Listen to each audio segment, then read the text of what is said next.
Can't decide and torn between a romantic, comedy, action, or an indie film to watch for the weekend? Well.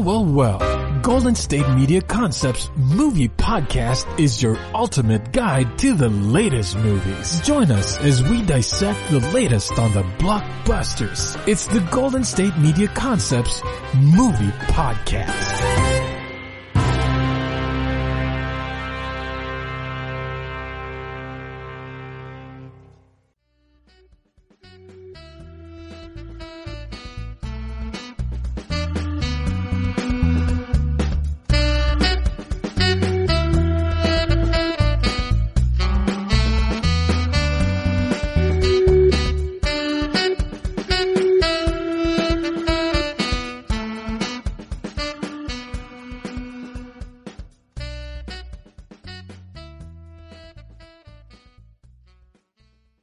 Hello, and welcome to the GSMC Movie Podcast, brought to you by the GSMC Podcast Network. I'm your host, Casey Baum. I hope that you're all having a wonderful weekend. Today is Sunday, September 6th, and I've got a very exciting show for you today. I was kind of unaware of what this episode was going to be, and by happenstance, it kind of doesn't really have a theme, but all of the movies do sort of work together, much like that top 5 list I did a week ago or so about unrelated movie days. So if you watched all 3 of the movies, actually 4 this week, that I'm going to be talking about in this episode together, it would make for a pretty interesting movie day. So the first one is called I'm Thinking of Ending Things. It's a brand new film from Netflix. It was developed with Charlie Kaufman, a very acclaimed screenwriter who also directed this one. You may remember him because I reviewed Eternal Sunshine of the Spotless Mind, which is a movie that he directed. And originally I intended for this day, I'm going to be completely honest with you guys for this episode, I originally intended for the day to be all about him, Charlie Kaufman Day. I went on a little bit of a Charlie Kaufman kick earlier in quarantine. I did a day where I watched both Being John Malkovich and Adaptation, which I had never seen either of those, and I have to say it was a little much to do both of those in the same day. But I kind of wanted to review one of those as like a weekly recommendation because I like both of those movies, and then watch one that I hadn't seen for my weekly watch, something like Synecdoche, New York, or Anomalisa, or whatever. And I watched I'm Thinking of Ending Things last night because it came out on Netflix on Friday. I'm recording this on Saturday. And it's very heady. It's a lot to take in. And I didn't know if I could handle another Charlie Kaufman movie for my Saturday morning. So instead, I actually just got my first Blu-ray because I never used to have anything to play a Blu-ray on. Now I have a PS4, so I can play Blu-ray discs on it. And I got my first one, and it just so happens to be the Don Hertzfeldt collection. And he is one of my favorite creators. I think I've mentioned him once or twice on the podcast before.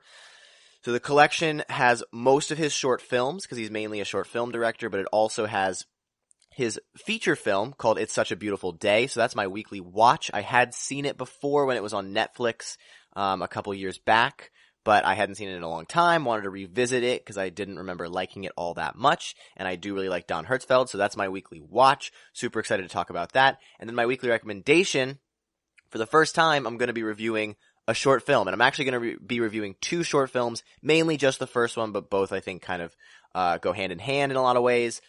And it is a Don Hertzfeldt short film. It is my favorite, arguably my favorite piece of media ever. If you can consider a short film a favorite movie, definitely my favorite movie of all time, and it's called World of Tomorrow, and then subsequently World of Tomorrow 2, The Burden of Other People's Thoughts. And because we're talking about short films, part of my favorite form of filmmaking, the last segment is going to be not top 5 this week, because they're short films, top 10 short films of all time. So these are going to be my 10 favorite short films of all time. And it's probably not going to be a ranked list. It's most likely just going to be 10 short films that I really enjoy watching because it's kind of hard to revisit them in a lot of ways. Some of them are just not available. Can't go and watch any of them again, so I can't really rank them as well, but I will be able to tell you guys that I enjoy all of them. Won't be a ranked list, but it will be a top 10, so I'm super excited for that. So a very heady day, a little bit of a confusing film day, but nonetheless, I'm super excited for this episode, and I hope that you are too. So without further ado, let's get started.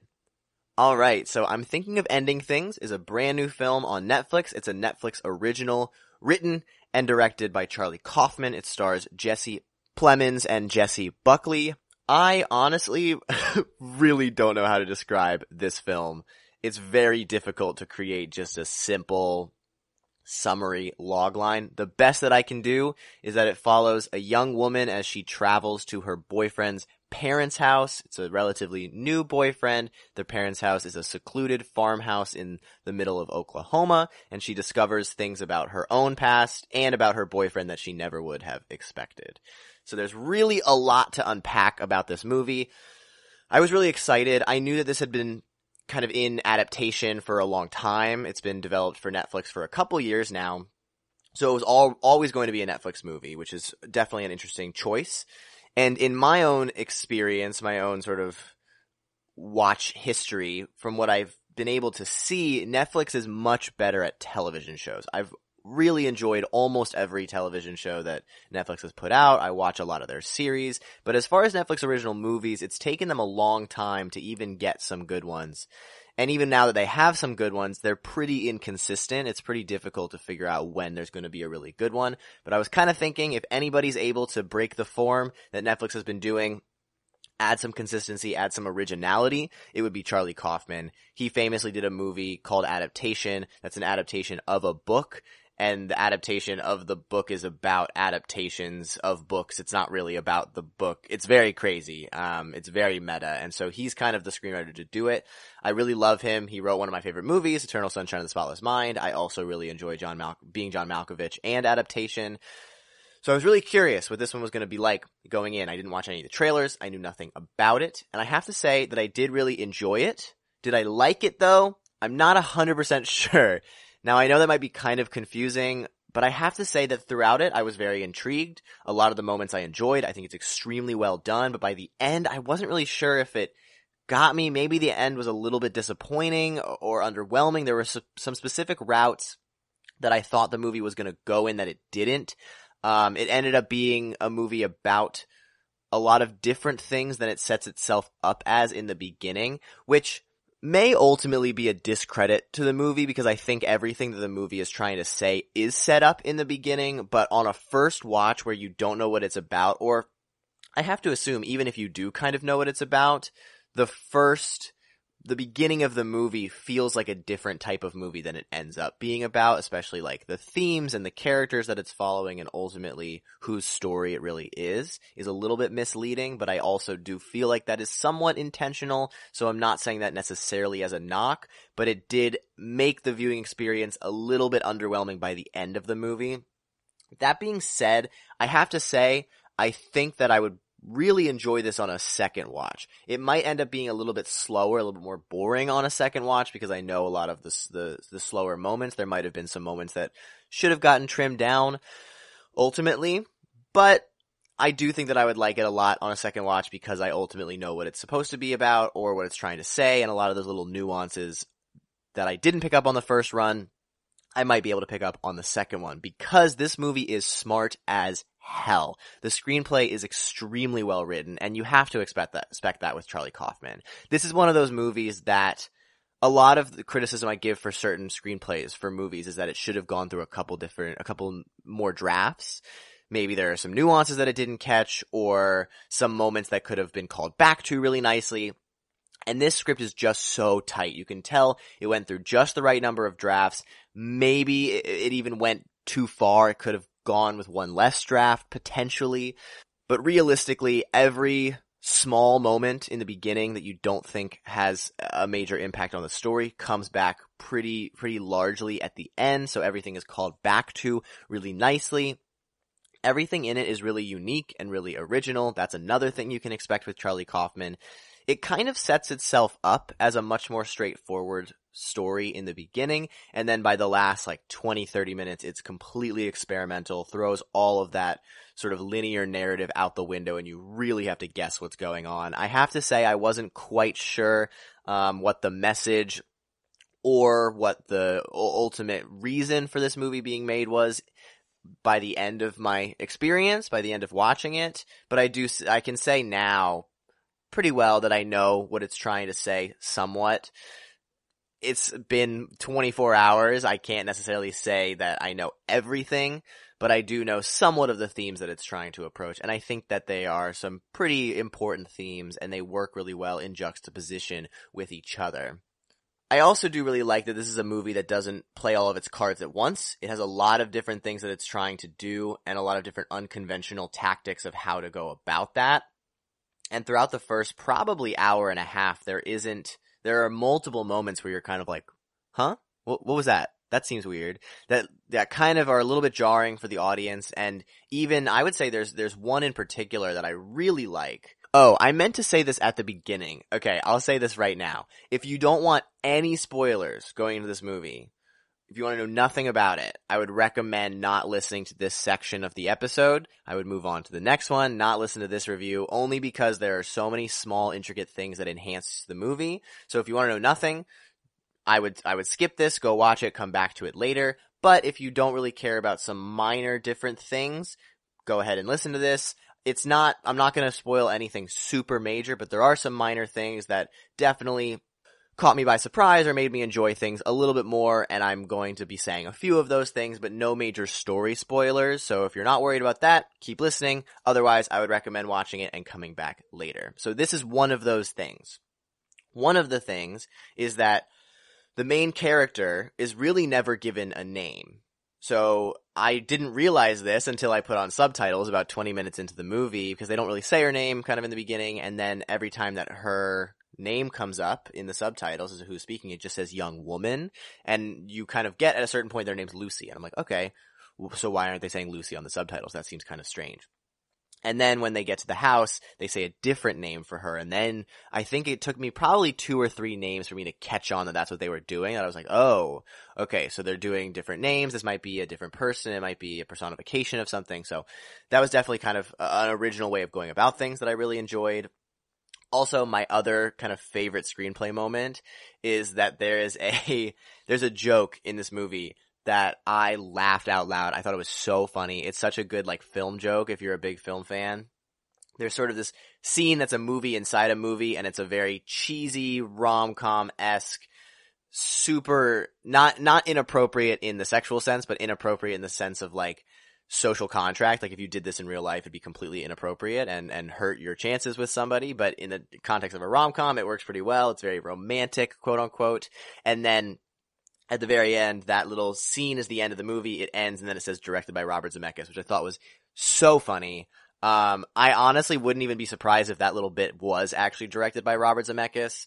He just has very sort of like fluffy movies a lot of the times. They're very, very good. I love Robert Zemeckis, but that's kind of his trait a lot of times, and so I thought that was very funny. I thought that was a good film gag. But ultimately, there's a lot to unpack here with the script, so I'm not going to delve into everything because I realistically have not unpacked it for myself, but just know that it is very confusing, but everything that is introduced in the beginning does come back in the end, whether or not you understand it. So then comes the acting. I thought the acting in this was fantastic. Everybody has a really killer performance that is multi-layered because in a sense they're playing different characters a lot of the times. They're playing different versions of the same character at different times in their life. So it gets very avant-garde with where they go time frame wise, which I thought was really interesting. I really, really like the parents, Toni Collette, who I absolutely adore. She's obviously fantastic at playing a frantic mother if you've seen Hereditary, and the father who's played by David Thewlis. I don't know how to pronounce it. I think it's obvious. It's probably pretty easy to pronounce, but whatever. Who you may know by playing Remus Lupin, the best character in the Harry Potter series. So that was definitely a fun thing to see. They're fantastic. They kind of have the most range that they have to do, at least in the bulk of the movie, which is sort of the middle, end of the first act, for all of the second act, realistically. So they have a big chunk where they're doing a lot of different performances at different ages and different styles of performance. Toni Collette does one style at a certain point that's like an old housewife from the 1950s. It's a very sort of cartoony performance that came out of nowhere that I was really happy to see. I definitely was pleasantly surprised by that moment. So I think Toni Collette knocks it out of the park. I think she's probably my favorite. I also think I have never seen Jessie Buckley in anything, I don't think. And she is I hesitate to say lead. This is something that I don't want to spoil it on, but the movie is from her perspective, but ultimately it ends up not really being about her, which is kind of a pet peeve of mine, but even still, I think she kills it with her performance. I think she's fantastic. She has an inner monologue that's voiceover, but then also her external performance, and they're deeply different, which I thought was really great. So she has an awesome performance. I have to say that I think my least favorite performance was probably Jesse Plemons, who is the other kind of quote-unquote lead who the story is ultimately really about. And I thought that his performance was not bad by any means, but I think that he has the least to do. A lot of the other characters are acting as a vessel for him, so he's kind of reacting to a lot of things, or in a sense, like, kind of in control of things, which you'll find out later on, but you kind of get he's just like much more secluded and quiet, and he does have some cool moments of like being much more charismatic and personable, and then moments of being much more quiet and solemn. But for me, I think it's just that the character is a little bit plainer, a little more boring compared to everybody else, but he still does give a pretty darn good performance given what he has to work with as far as that sort of archetype of the protagonist who is the straight man, in a sense.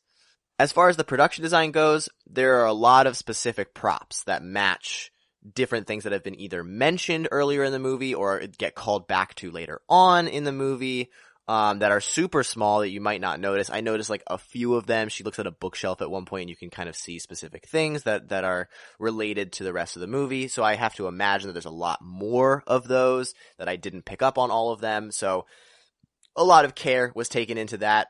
I also think that the design of the house works really well as far as the architecture goes. You get a sense that it feels very nostalgic and very welcoming, and that you could have lived there. Like, it just feels like a very kind of generic 20th century American nuclear family type house that either you might have lived in or a friend might have lived in. So a familiar type of environment, but it also has enough twists and turns, and the way that it's shot in a lot of ways, you kind of don't know where you are at any point, and it feels almost like a hedge maze at certain times. So it's both familiar and inviting, and then also kind of treacherous and unknown. Freudian slip by saying treacherous. That's a word that they say a lot in this movie, and that's a word that I haven't quite unpacked as far as what it means yet. So if anybody knows, or if anybody has a theory, tweet it at us at GSMC_movies. I'd love to hear what you guys think of that word for the theory, or just even what your thoughts on this movie are. And then the other production design moment that I thought was really fantastic, that I think was my favorite, is that they drive up to the house and then they drive away. They drive back to the city at the end, sort of like middle end of the movie. And in that scene, it's all snowing, so there's a huge snowstorm around them. And what I really like is that when the conversation starts to get more intense in the car, you can see the frost on the windows closing in, and you can almost barely see the outside. But then when the conversation is a little bit lighter, there really isn't any frost on the windows, which I thought was a really nice touch. And I think that works because it's sort of subliminal, but if you notice it, you're going to feel really smart, and it's definitely a really cool thing to see. Cinematography is also really fantastic. It's shot in a 4:3 ratio, which is sort of like a square, so the black borders are on the sides as opposed to the top and the bottom, which I thought was definitely a good choice because, well, originally it's sort of, sometimes you look at 4:3 and it's kind of gimmicky, you're not sure what it means, but I like it here because this movie is ultimately about time and memory in a lot of ways, and so that type of aspect ratio feels very nostalgic. So I definitely really liked that decision.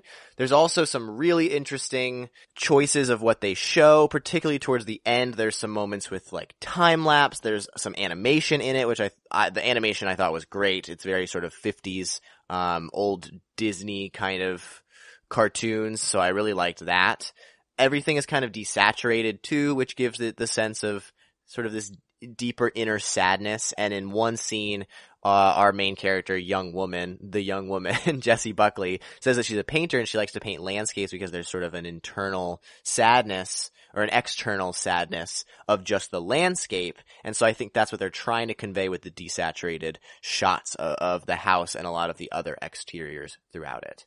And then another really interesting thing about the cinematography is that so there are two scenes in a car. There's the road trip up to the house and then the road trip back. And looking at where the shot compositions are during those scenes is definitely really telling. So in the beginning of the movie, those shots tend to be from the front. They tend to be mostly inside of the car. You feel like you're with the characters. You feel like even though our main character is airing out some grievances in her head, you can tell there's a little bit more of a connection there. And then on their way back home, a lot of those shots, there still are the upfront shots, and there are shots of their faces from the front angle, but a lot more of them are from the back. I actually don't know if there were any from the back on the way up, but there definitely were on the way back down. And then there are also a lot of shots outside of the car where you can see the frost kind of closing in on them, so I thought that was a good choice too. The only thing is that there might have been too many cuts in that scene, both of those scenes.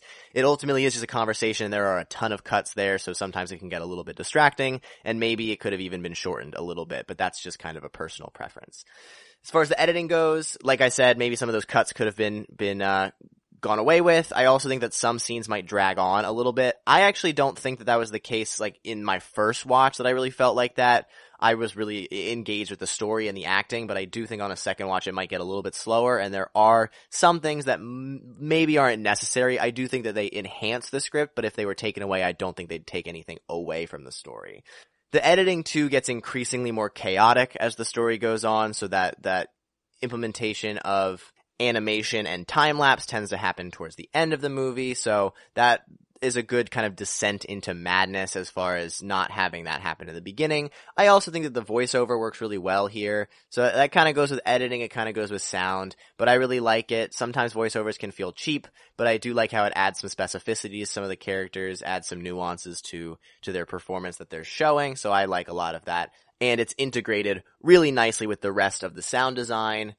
There's a big dance number in this movie, and I really like movies that have dance numbers. I was a big fan of the one in Shape of Water. It kind of feels like a fun little break, very theatrical, especially for a movie like this that's much more about themes than it is about story. So the music there is gorgeous. I also like the through line of Oklahoma, the musical, so I like the songs that are used there. I can't say that the score was anything all that memorable. It's definitely kind of tense, which led me in a direction that I wanted the movie to go, and kind of thought the movie was going to go into a much more creepy, scary, mystical route or supernatural route. And I can't say that I was disappointed, because I do like what the movie's about, and I don't think that would have worked here, but I almost kind of wanted it to be a little bit like scarier. Maybe that's because we're moving towards Halloween, but I have to say the music leads you in that direction, and I kind of wanted it, especially when she goes into the basement at a certain point, but even still, it works without it. And then as far as the directing goes, there are some pretty clear themes of death, memory, and regret. I also really like how there's a juxtaposition of ending things as far as a relationship goes, and then ending things in terms of your own life. I think that's juxtaposed really well. So kind of mimicking the ups and downs of a relationship with the ups and downs of a life. So I like that a lot. I have to say the thing that I didn't like as much is that ultimately our main character is much more of a vessel for the male character as it is about her. I would have preferred having her be kind of her own character with agency, which she doesn't ultimately have, because it kind of is up to the main guy, Jake, but that's also not what the movie is really about. So I think, if anything, it's just a little bit misleading from the trailer and the poster and whatever. It's not really about her, but even still, I do like how it's kind of framed from her perspective. And also because it's directed by Charlie Kaufman. I have to say I love Eternal Sunshine of the Spotless Mind, but if it had been directed by Charlie Kaufman, I have to imagine it would have been a little bit weirder. I actually think Eternal Sunshine is probably his most straightforward movie, which is really strange because it's not a very straightforward movie. So here there is definitely some cohesion as far as directorial intent, artist intent with the script and the directing and the movie itself. You can tell that this was clearly his vision and everything was relatively done to what he wanted, or at least it seems that way. So in that sense, it creates a very coherent and resonant movie. So ultimately, I did really enjoy I'm Thinking of Ending Things. I kind of want to sit with it a little bit more, maybe watch it again to see how much I really liked it. So right now, I'm going to give it a soft 8 out of 10. Not my favorite Charlie Kaufman movie. Had a few minor things that maybe made it a little bit more underwhelming, or maybe just whelming at a certain point, if that's a word. But overall, it is a very well done, smart movie, and it is not going to be everybody's cup of tea. So if you like conclusive things, linear stories, I can't say that I recommend it, but if you're really just here for some interesting themes with a creative story and some really great acting and some really clever writing, I would recommend this movie for you to watch. And it is streaming right now on Netflix. So that's I'm Thinking of Ending Things. Next up, we're going to be talking a lot about Don Hertzfeldt, my favorite creator. So my weekly watch is his feature-length film called It's Such a Beautiful Day. My weekly recommendation is his 2 short films, World of Tomorrow and World of Tomorrow 2, and then stay tuned until the very end of the episode where I give my top 10 short films of all time. But right now, we're going to take a quick break. Want to know the latest and hottest music hitting the airwaves? Don't be left out. Listen to the Golden State Media Concepts Music Podcast. It keeps you on the loop with everything you need to know from pop, rock, hip-hop, and the top 40. And we'll throw in news of your favorite artists, concert and tour dates, and so much more. Listen no further, because this is the gold standard in music podcast.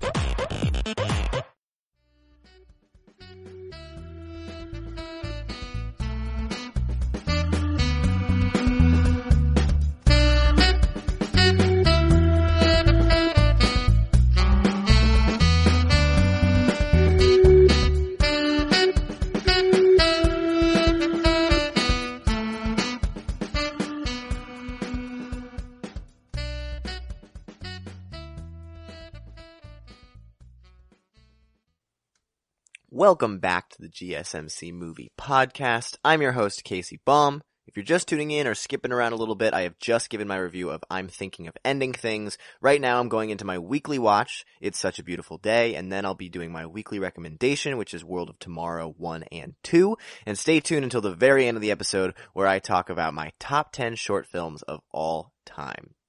But right now is It's Such a Beautiful Day.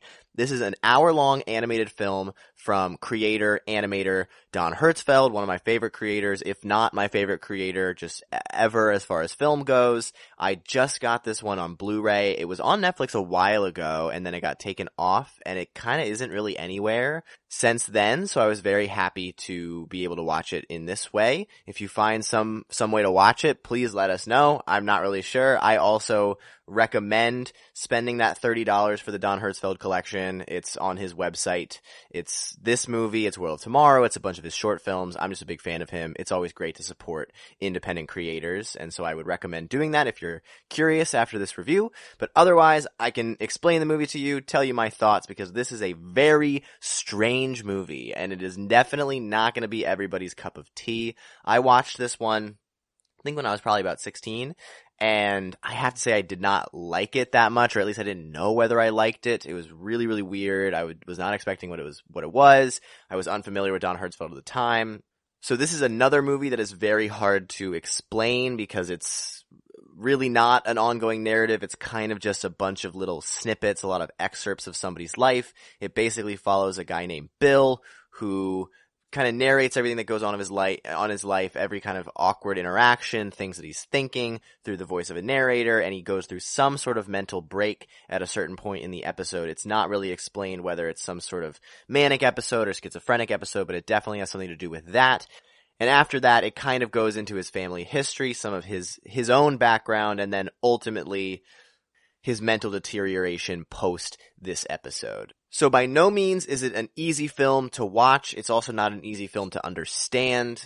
Again, I'm still grappling with it. I just rewatched it recently, and I haven't fully processed everything. It's a little bit heavy, but it also is really entertaining if you know what you're in for. If you're somebody who expects that linear narrative, some ongoing story with the necessary story beats, the monomyth kind of thing, you're probably not going to get that here. You probably won't enjoy it as much, but if you're really into sort of an interesting story that is very weird, avant-garde, experimental, this is definitely for you.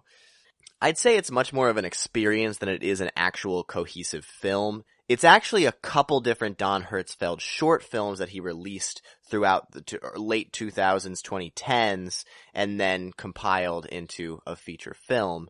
Actually, it might have just been the 2000s, because I think this came out around 2012. So he then compiled it into a short film. I think it's like 4 or 5 like 15-minute short films basically that then serve the story, and there's some little added things for the film to make it a little bit more of a narrative, but even still you can kind of understand that it's somewhat told in chapters. It's also just a bunch of random things that happen. It's like kind of like reading a diary, which I personally really enjoyed. I think that's a really interesting way of telling a story.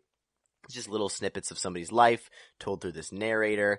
Some of you may even be familiar with Don Hertzfeldt without knowing the name. There is a viral video that went viral in very early, like pre-YouTube, like early 2000, like 2003. That's a short film of his that ended up going to Cannes and did very, very well. It's probably his most famous short film. It's called Rejected. It's online. It's on YouTube if you're curious to watch it. It's basically just a bunch of very strange sort of Adult Swim type, kind of even before Adult Swim, edgy comedy moments that then devolve into something even more insane by the end of the movie. So you might be familiar with that, but if you do know Rejected and you do know World of Tomorrow, It's Such a Beautiful Day is kind of a mix of that.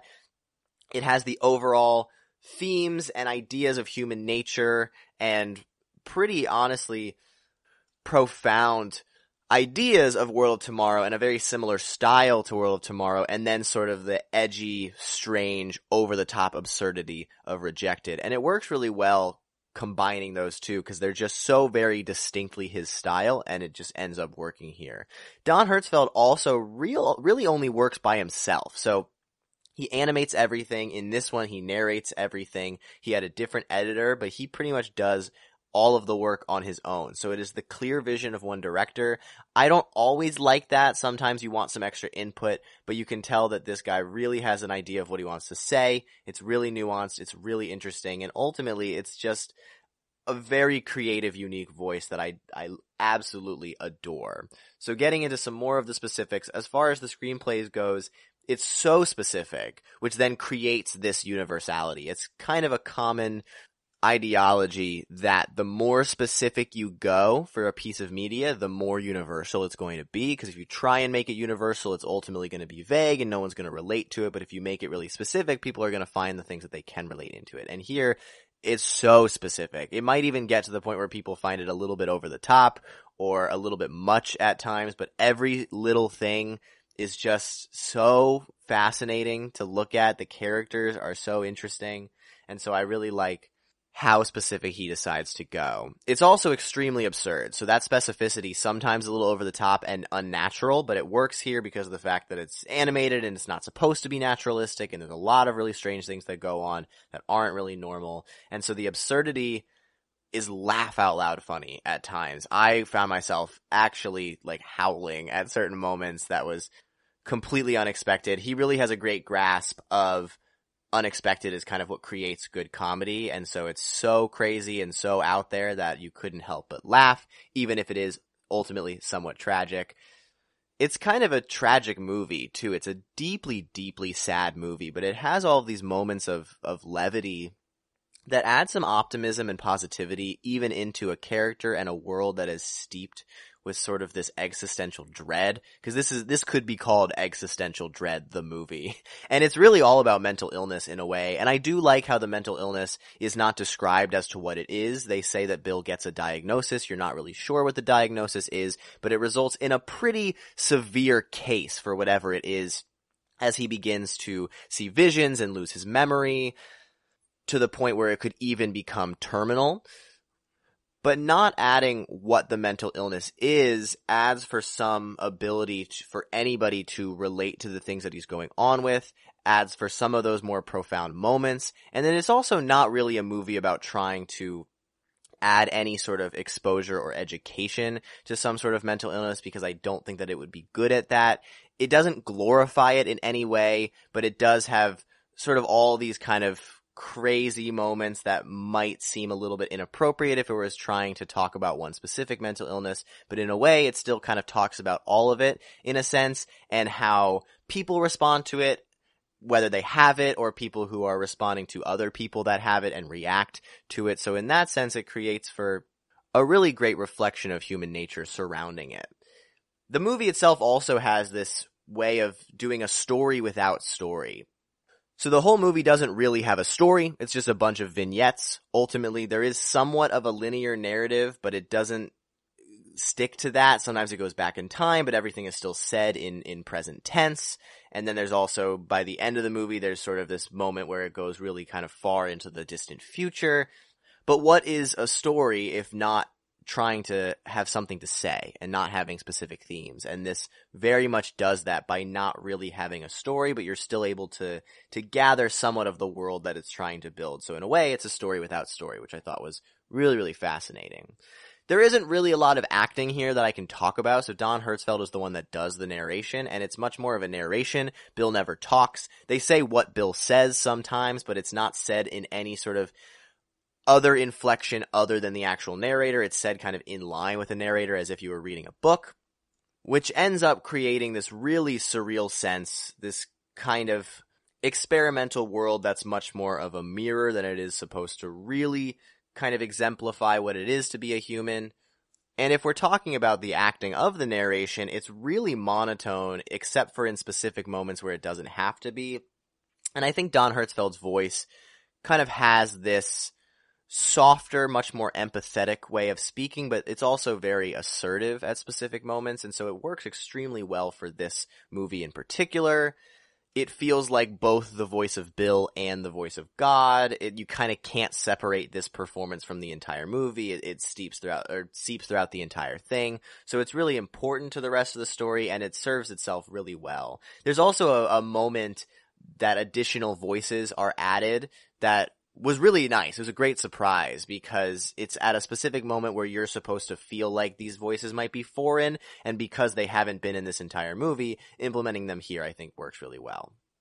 The production design and the cinematography kind of go hand in hand because it's animated for the most part. It's actually a mix of animation and live action. I love Don Hertzfeldt's animation. It's very kind of crudely drawn, almost stick figures, but you're able to see a lot of the emotion. And because there isn't really anything you can garner from the faces or the bodies of people, everything has to be inferred from somewhere else, and they end up being ultimately a mirror for the viewer, which I think is really, really fantastic.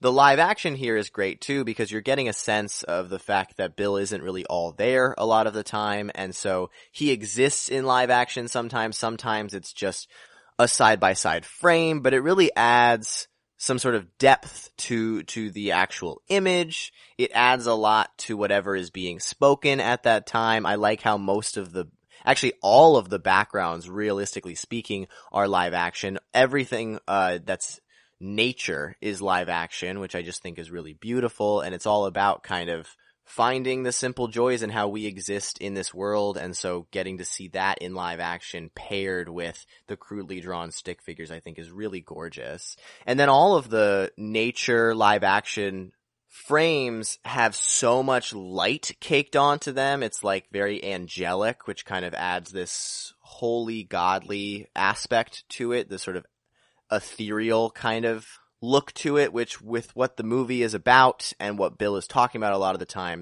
time works really well. And I said that the movie is kind of vignettes, so I like how the animation is also kind of vignettes. It'll have these small frames in sort of a black screen, and it'll like open up basically to see what's going on. So the animation and that style reflects the story really well. I also love how Don Hertzfeldt does hand-drawn animations for the most part, or at least he did up until this point in his career. And so because they're hand-drawn animations, even the still frames have some movement to it. So you can see a little bit of movement. Every frame still feels alive, even when there's no actual sort of movement or motion taking place. The editing, I kind of said earlier, is sort of like there's chapters, so you get a sense of where he is in his life. It's also very discombobulated, very chaotic, and that's kind of how you're supposed to be, or how Bill is kind of feeling in his own head, so I like how the reflection of that is in the movie itself. The sound design, oh my gosh, the sound mixing is crazy. It has all of these naturalistic sound effects, but also some of these more surreal ones that are layered onto each other, so it creates this really dynamic sound palette. Also, the score is mixed really well. The score starts much more classical, easy to comprehend, and then it gets much more simplistic, almost indie folk, kind of just like one or two instruments by the end, which kind of shows the mental deterioration of Bill in a much more minimalistic, subconscious way. And so then I've kind of mentioned a lot of what I wanted to as far as the directing goes. He just has such a great grasp of themes, and just the small things that we as people think are specific to ourselves, but are really much more universal. And so I really like how Don Hertzfeldt, I think more than any other creator, is able to capture human nature in such a great way. And so this movie is super strange. I wouldn't even really consider it a full like movie in a sense, but I really, really enjoyed it much more than I did the first time. So I'm going to give this one a strong 9 out of 10. I really love Don Hertzfeldt. A lot of people are not going to like this movie. I didn't like it at first. It's super strange. It's not what everybody's into. But if you do think you would be into it, if it's the kind of thing that you're thinking to yourself, this is exactly what I want, I think I'm going to like this, you're probably going to like this. And if you don't think you're going to like it, you probably won't like it. It's kind of a love it or hate it, and you basically know which one it is before you go into it. So that's It's Such a Beautiful Day. If you can find some place to watch it, I highly recommend. I also recommend getting that Blu-ray disc if you can support some indie artists, and obviously I'm a big fan of this guy. So that's It's Such a Beautiful Day. Stay tuned until the next segment, where I talk about his two most recent short films, World of Tomorrow and World of Tomorrow 2. And then stay tuned until the very end of the episode where I talk about my top 10 short films of all time. But right now, we're going to take another quick break. Tired of searching the vast jungle of podcasts? Now listen close and hear this out. There's a podcast network that covers just about everything that you've been searching. Hey! The Golden State Media Concepts Podcast Network is here. Nothing less than a podcast bliss with endless hours of podcast coverage. From news, sports, music, fashion, cooking, entertainment, fantasy, football, and so much more. So stop lurking around and go straight out to the Golden State Media Concepts Podcast Network. Guaranteed to fill that podcast itch. Whatever it may be. Visit us at www.gsmcpodcast.com. Follow us on Facebook and Twitter, and download us on iTunes, SoundCloud, and Google Play.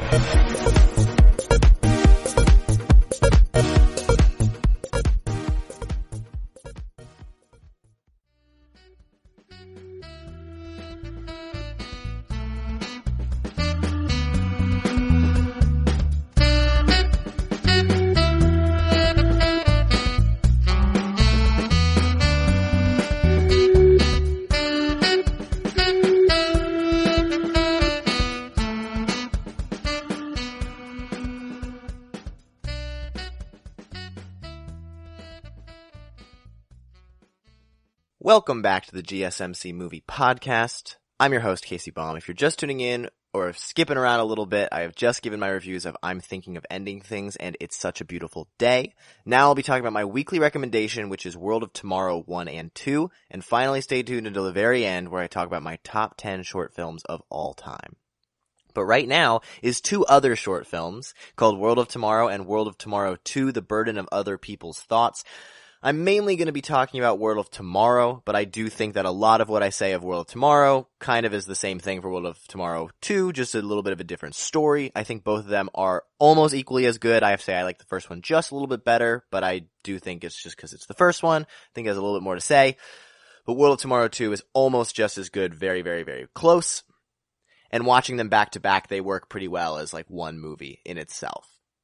This one is actually a little bit easier to explain than the past two. It basically follows a young girl, like 4 or 5 maybe. Her name is Emily, and she gets contacted by her, okay, this part is difficult to explain, a clone of herself far in the distant future. And so that's sort of how aging and cloning works in the future, so she then gives birth to herself at a certain point. It's a little strange, but that's sort of the world they're trying to build. And this future Emily, so it's Emily, we know them as Emily and Emily Prime being the little girl. And so Emily brings Emily Prime to the future and tells her all about her life so that she can get a memory from Emily Prime before Emily leaves Earth, dies in some way or the other. And so that's kind of the premise of World of Tomorrow. It's a very kind of expansive sci-fi premise packed into a 15-minute short film. And then the sequel still has Emily Prime, but it has sort of a rejected clone go back in time and bring Emily to the future, and then also they go into her head, and it's kind of a little bit more all over the place, a little bit more experimental than that first one. So I love these movies. I saw this one. This is something that I can actually recommend for anybody when sort of theaters are a little more back up and running, and hopefully the Oscars will still be in the kind of similar way that it has been in the past, but we'll see.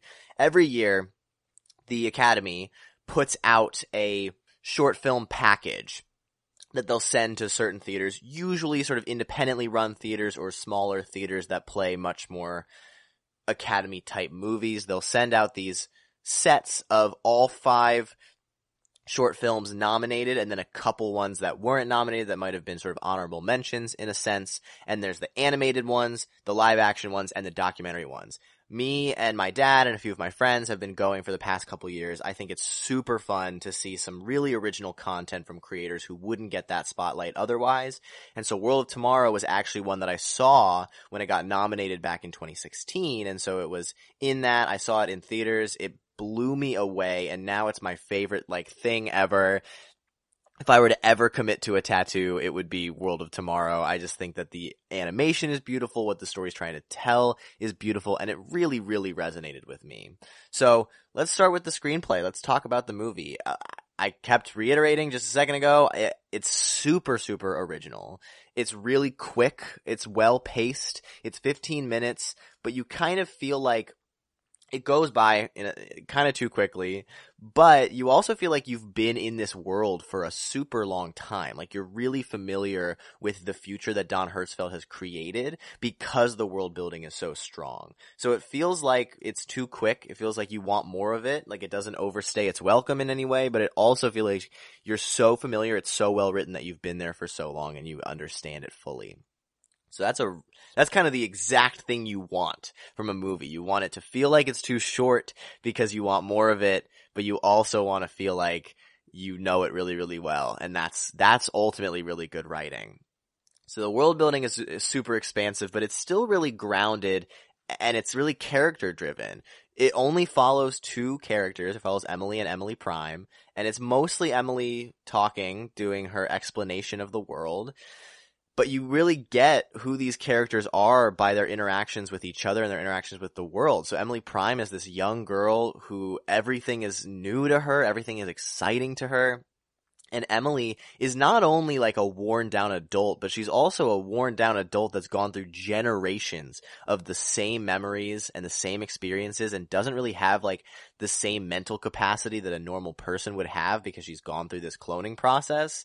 And so she's even more worn down. And so it's the exact polar opposites of each other, but are ultimately the same character and show kind of 2 sides, I would say, of every person at every stage in their life.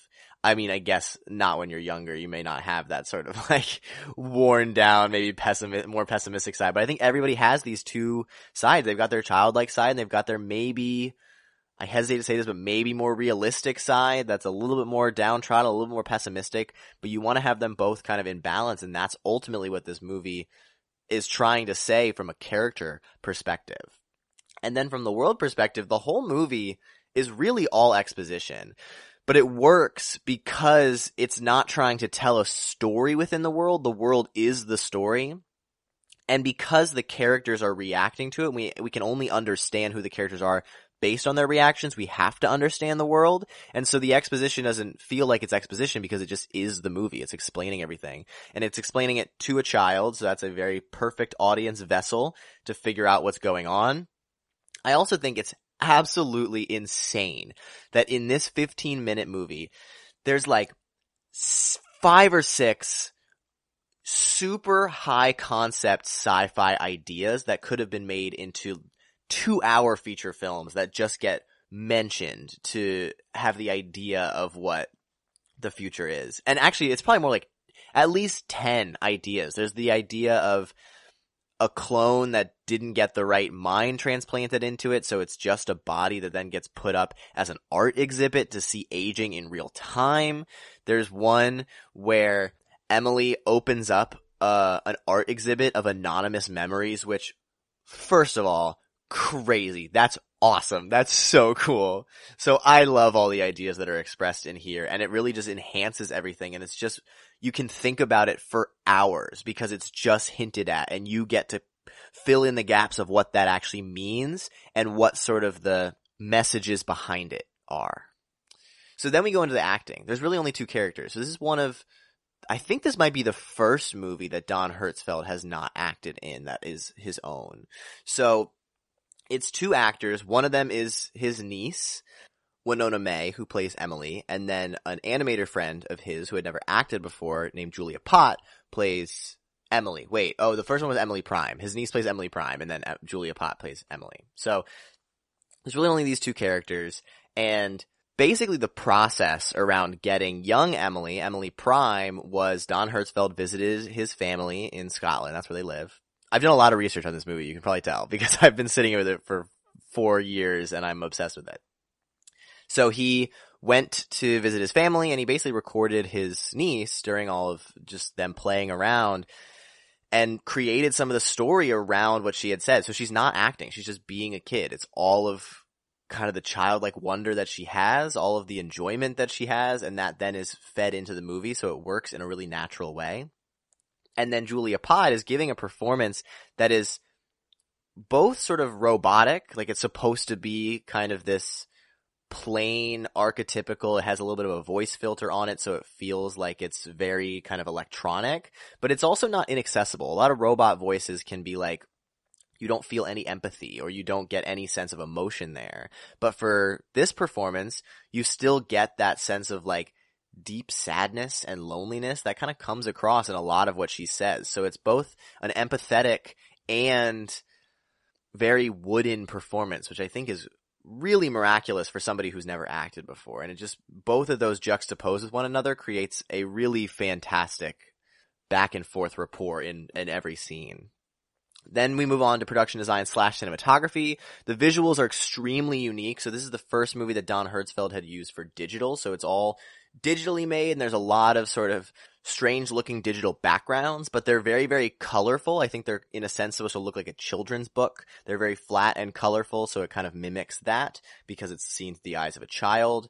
It also, the thing that kind of stands out to me is that even though there's all of these crazy eccentric backgrounds, each one fits for the scene that it's trying to convey. So it might be an environment that we're somewhat familiar with. So there's like the moon and Mars and there's like an exhibit or a pier, but all of them are sort of hinted at.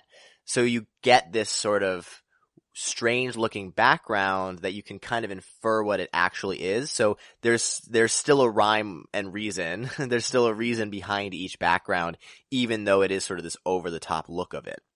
So for example, there's one scene where Emily is talking about her boyfriend that she had at one time, and they're seemingly looking over like a pier of some sort, but it's really kind of this mix of just blues and oranges and they're standing on just a thin line, but you can kind of infer what it is. And that background works really well there, even though it's somewhat strange, and it wouldn't work in another scene that might take place on another world, or it might take place in like an art exhibit. That's not going to work there. So even though there are these kind of over the top environments, they work for whatever environment they're trying to convey, which is really, really great.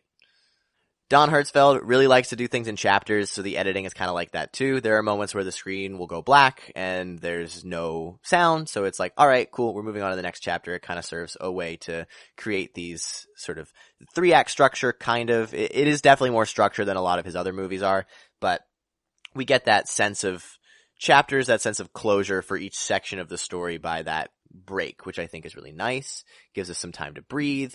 We also get some time to breathe in each scene. So there's a lot of things that happen in this movie, but each scene we get to hear the story, we get to see the characters react to the story, and the pacing moves really quickly, but we're never moving too quickly from one story to the other. So if a concept or a story doesn't really deserve all that much time, it's just kind of hinted at, then we get that. We only get it for a couple seconds. So that's kind of more in the beginning, I think, where she's explaining what the future looks like as a whole. And then later on, when she's telling her own personal experiences, we spend more time with it, which I think is really important because we get to understand both the characters of Emily and Emily Prime through the reactions and through how Emily is describing things in a longer period of time. This is something that's kind of similar to It's a Beautiful Day. I think that Don Hertzfeldt has a really great grasp of sound. A lot of his movies are kind of make or break with sound design because the visuals are beautiful, but you kind of need to have some sort of texture in the sound to really feel like it's a world that is being built here. And so each space has natural environmental sound. So there's one scene where a character is put into like a big expansive field. And so you get the wind, you get the rustling grass. There's also a really great moment. It's kind of a gag where it's like an example of somebody getting transported under the earth and getting crushed in the rock. And that sounds like you would imagine that sounding like. So it works really well. And then there are also some more abstract sounds, for example, the outer net, which is where kind of the opposite of the internet, which is where Emily lives. And you get sort of this constant buzzing or humming or much more electronic sounds that vary throughout it. And they're pretty minimal, but they're always there. So you make sure you know that this is something that is natural to that environment. And so it creates a larger soundscape. So with the directing, there's so many facets that I find wonderful here. The story influencing the visuals, the dialogue influencing the story, the performances are so fun. It's also just like, I love the idea of this childlike optimism and seeing it through the eyes of a child. It's also like adorable to see her react to things in certain ways. One of the first lines she has is, "I had lunch today," which is just such a poignant thing to say for like a 4-year-old. It's like, of course you had lunch today. Thank you for telling me that. So I really love it. I really didn't talk much about World of Tomorrow 2, but a lot of these things sustain. It's just things are heightened a little bit, and you go into the ideas of memory and things like that. And so I would recommend watching both of these two movies. These two are both on Vimeo. They're like $2 or $3 each. I cannot recommend them enough. It's my favorite movie of all time. It's so fantastic. And I really just love the vision here. I really like what it's trying to say, and all the vision and the visuals. It's also beautiful. It's so well done. So World of Tomorrow, you guessed it, gets a strong 10 out of 10. Of course it does. It's fantastic. It's amazing. It's miraculous. It's beautiful. It's gorgeous. It's everything. Okay. So that's World of Tomorrow, and that's the end of our major reviews, but we're going to move on to my top 10 short films of all time, because I can't really think of another time I'd be able to talk about this now that I'm talking about a short film on this episode, and I do love short films, and there's a lot of people haven't seen some of them. So this is that, and I'm super excited, but right now we're going to take our final break. Watching TV has changed over time. Streaming has become the new norm. That's why Golden State Media Concepts television podcast dives headfirst to the world of cord cutting. Want to be on the loop of what's hot in Netflix? Or if it's not a preference, what about original shows in Hulu? We've got you covered. Join us as we fill in the blank and talk about movies to stream and what show you should be binging. This is the Golden State Media Concepts television podcast.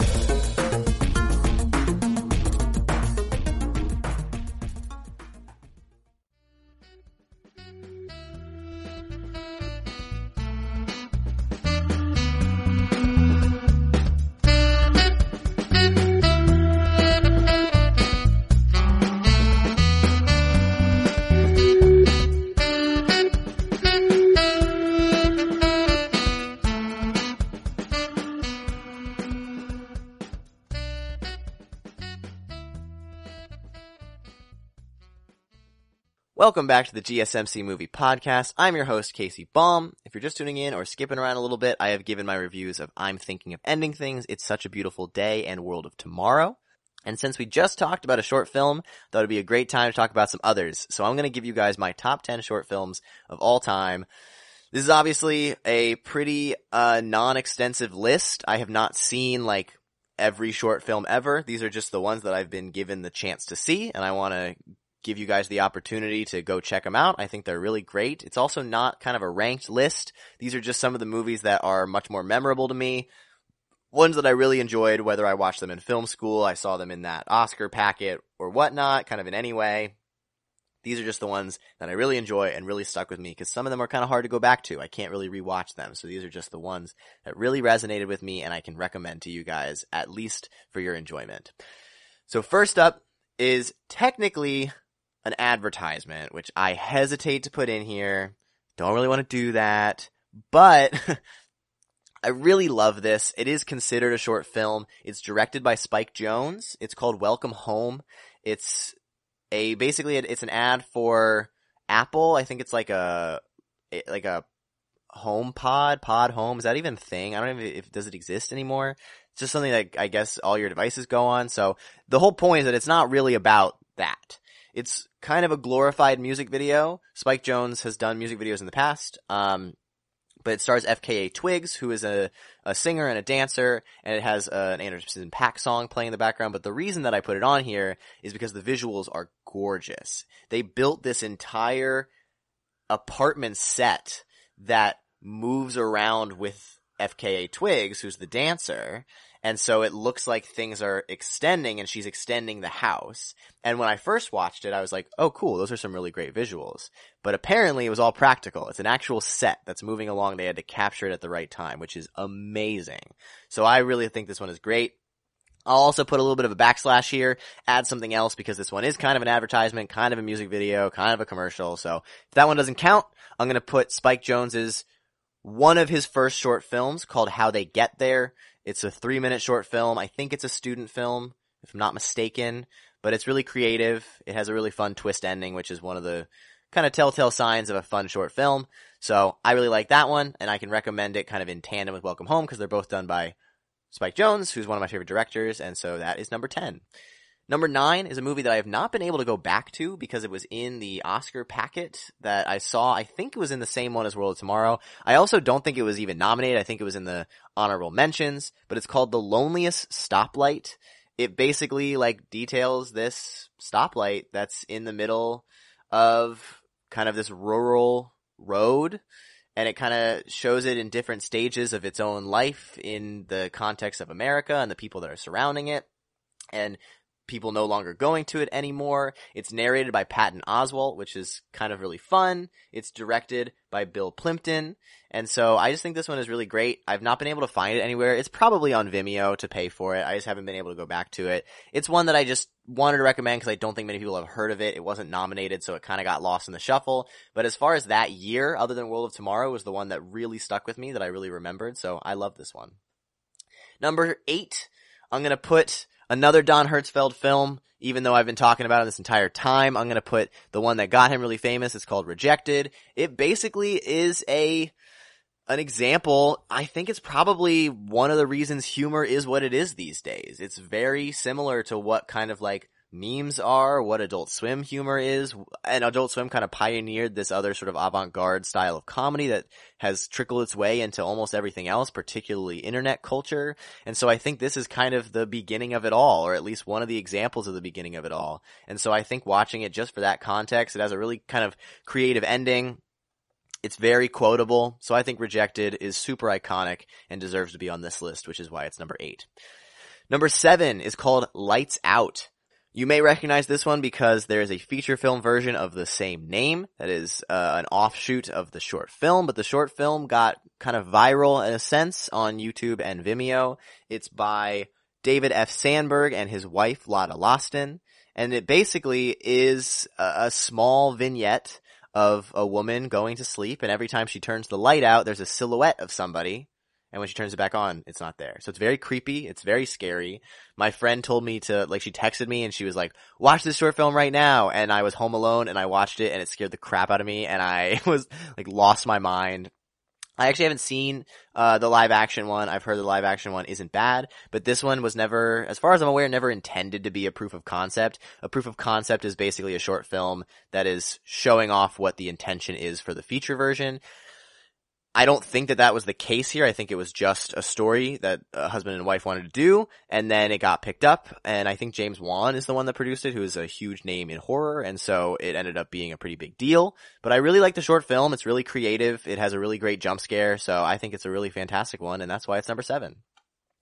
Number 6 is another one that I can do a little bit of a backslash. I would be remiss if I didn't talk about the Pixar shorts. I do love the Pixar shorts because it's giving more independent creators the chance to tell a more independent story that isn't about kind of selling their work and not about trying to get a big budget. It's just put onto this movie, so it's getting a ton of exposure. It's giving voice to a lot of other creators, so that's one of the reasons I love that. And so I'm going to tell you my 2 favorites. You might have already seen them. My favorite one is Piper. I think it's so well done. The animation is realistic and kind of cartoony. It's absolutely beautiful. It's a masterclass in nonverbal storytelling. And then I also really like Paperman. I think Paperman is one of the earlier ones. It's really, really cute. I also love 2D animation. So even though I love 3D animation with Piper, I also really like 2D animation. So that's why I'm going to put those two both on the list. And if you haven't seen them, I assume they're on Disney Plus or in some sort of like short Pixar short packages or whatever. So I would put those on the list and I would check them out. So now we're getting into the top 5. Number 5 is somebody you might have heard of. His name is Martin Scorsese. This is his short film in college, and it's an example that I've seen multiple times in different film classes of how to make a really interesting but simplistic short film. It's called The Big Shave. I'm not going to tell you what happens because if I told you what happens, it would spoil the whole thing. It's just kind of one thing that goes on, but it's really kind of grotesque in a way, but it's not for shock factor. I think it just makes a really compelling short film, and I think it's really great.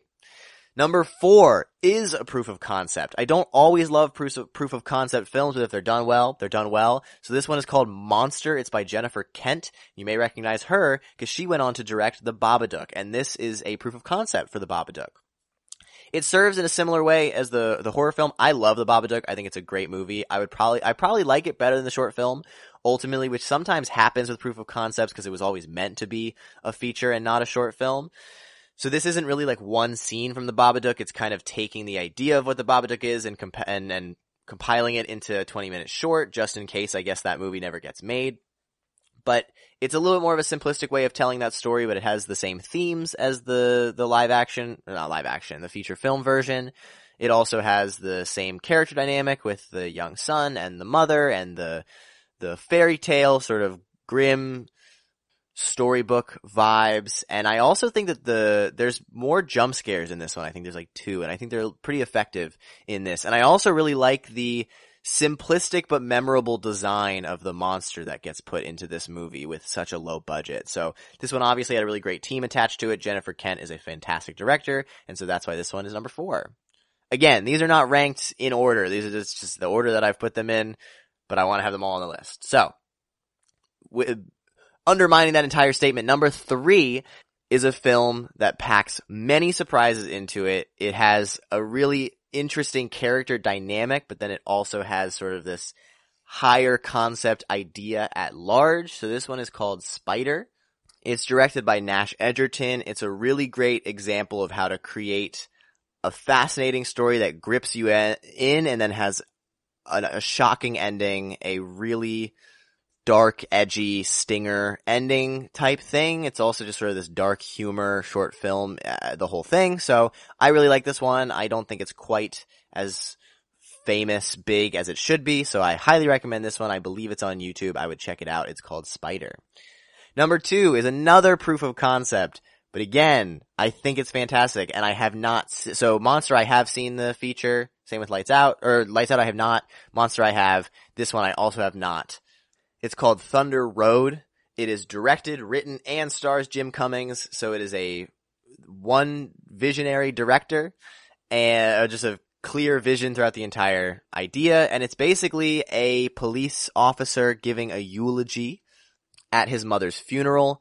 It has all of the emotional beats that you would want. It's like 15 minutes. It's one shot. It has ups and downs. It also has some really kind of complex themes for so short and simple of a short film. It's got ideas of what loss and grief, and then it goes into concepts of masculinity. So there's really a lot to unpack here. The performance is absolutely fantastic. The cinematography looks great. So I love Thunder Road, and I'm very interested to see the feature. I might review it one day or another, but Thunder Road is a fantastic short film, and I highly recommend it, which is why it's number 2. And then finally, the last one on this list is a short film that isn't really all that popular other than maybe the YouTube scene. I don't know how it did on the festival circuit. It's just one that really stuck with me. I saw it a long time ago. It's probably one of the first short films I ever saw, and it's always stuck with me to this day. When somebody says, hey, what's your favorite short? I'm going to say World of Tomorrow, obviously. I didn't put it on this list because I've already talked about it, but this is one that is always going to pop into my head as being one of my favorites. It's super simple, but it's also got some fantastic visual effects. It's got a story that it wants to tell, and that one is called Brink. It's by Sean Christensen, and it's basically this concept that within the next couple hours, all gravity on Earth is going to be lost, and they're not explained why, which is great for a short film. No need to explain why. And it follows one guy who's trying to find his either girlfriend or lost love or whatnot so that they can be together before everything ends. And so it kind of is not necessarily an exhausted premise, but one that's been done before. It's not all that original, but it's a new take on it. I really like how the visual effects are integrated into it, and it's just one that's really stuck with me all these years. I think it's really well done.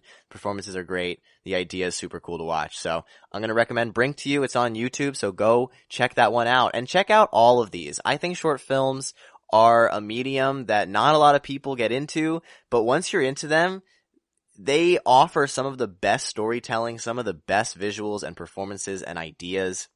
There's really some fantastic creativity, some fantastic stories, better than some, if not a lot, of feature films coming out these days. So go support your local artists, your local filmmakers, see if you can find a local film festival. That's where a lot of short films are going to be. Once the Oscars come back, see if you can check those out. Because if you guys are film fans and you're a fan of this show, I think you're going to like some of these short films. So that's today's episode. I had a lot of fun, a little bit of a weirder episode, but nonetheless, some great movies that I'm always happy to talk about. So as always, thank you so much for listening to the GSMC Movie Podcast, brought to you by the GSMC Podcast Network. If you could please remember to subscribe to the show if you haven't already and leave us a nice review, because that really helps us. Also, if you could follow us on Facebook, Twitter, and Instagram. I have been your host, Casey Baum. Thank you, and have a good one. You've been listening to the Golden State Media Concepts Movie Podcast, part of the Golden State Media Concepts Podcast Network. You can find this show and others like it at www.gsmcpodcast.com. Download our podcast on iTunes, Stitcher, SoundCloud, and Google Play. Just type in GSMC to find all the shows from the Golden State Media Concepts Podcast Network, from movies to music, from sports to entertainment, and even weird news. You can also follow us on Twitter and on Facebook. Thank you, and we hope you have enjoyed today's program.